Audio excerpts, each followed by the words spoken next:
এছাড়াও রানীগঞ্জ রয়েছে, আসানসোল রয়েছে, দুর্গাপুরও রয়েছে, ঠিক আছে। এই সমস্ত জায়গাগুলোতে কিন্তু ইন্ডাস্ট্রি হয়েছে, অনেক অনেক কাজও হচ্ছে। আর বিশেষ করে বর্ধমান এবং হাওড়া জেলা এবং কলকাতা, এই তিনটে জেলাতে কিন্তু পশ্চিমবঙ্গে অনেক কোম্পানি রয়েছে। এই সমস্ত জায়গাগুলো ঘুরলে আপনারা দেখতে পাবেন যে কাজের কিন্তু বিভিন্ন ক্ষেত্র রয়েছে। যদি ভালোভাবে আপনারা চেষ্টা করেন তাহলে কিন্তু এই জায়গা থেকে কাজ বের করে আনা সম্ভব।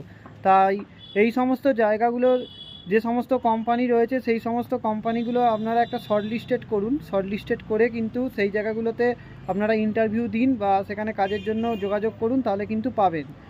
আর আরও জায়গা যেগুলো বাকি ফাঁকা পড়ে আছে সেই সমস্ত জায়গাগুলোতেও বলবো ইন্ডাস্ট্রি করে তুলতে, যাতে করে প্রচুর মানুষের কর্মসংস্থান হয় বা ব্যবসায়িক ক্ষেত্র তৈরি করতে। ব্যবসা এবং ইন্ডাস্ট্রি এইটাই কিন্তু আমাদের যে কোনো জায়গাতে আর্থিক ইকোনমিকে স্ট্রং করতে সাহায্য করবে। তাই অর্থের দিক থেকে এগিয়ে যেতে গেলে এই দুটো করতেই হবে, ঠিক আছে।